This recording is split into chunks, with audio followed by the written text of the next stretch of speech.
dipun wiwiti tata cara. Kanthi menika tasih ngaturaken lelangan tari sowan malih lumantar putra budaya.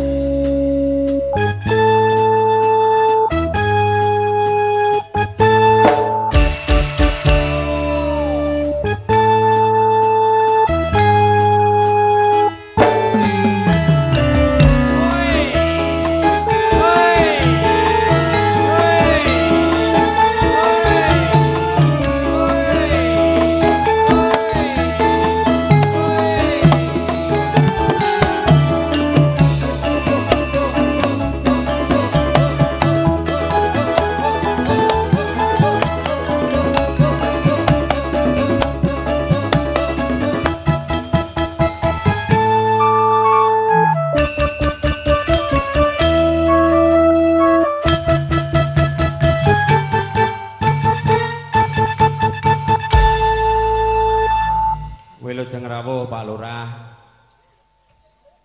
Pak Jatmiko. Kalau wau kadang pangandali wara menika dereng wantun ngaturaken tata cara karena Pak Jatmiko dereng rawuh.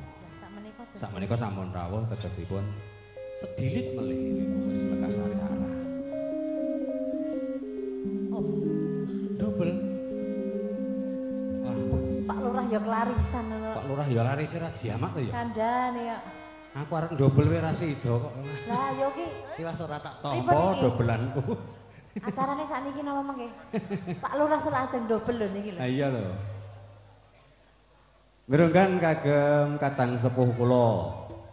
Bapak Supati kepareng Siyaga menika pawartos wigati saking Bapak Kades menika badhe dobel. Nggih, gadah ayan ciciban. Mila mangke saged pun wiwiti tata cara. Karena para tamu lenggahipun nggih sampun sawetawis. Wis 2 jam lho, Dik. Enek sing 2 jam punjul lho. Aku wis 3 jam.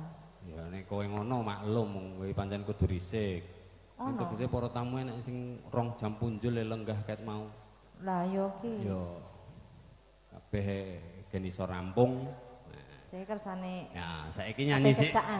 Karo ngenteni. Nyuwun irama sirah kemawon, Mas. Nyuwun lagune Dino Minggu. Ya, Dino Minggu. Lagu Dino Minggu. Sragen.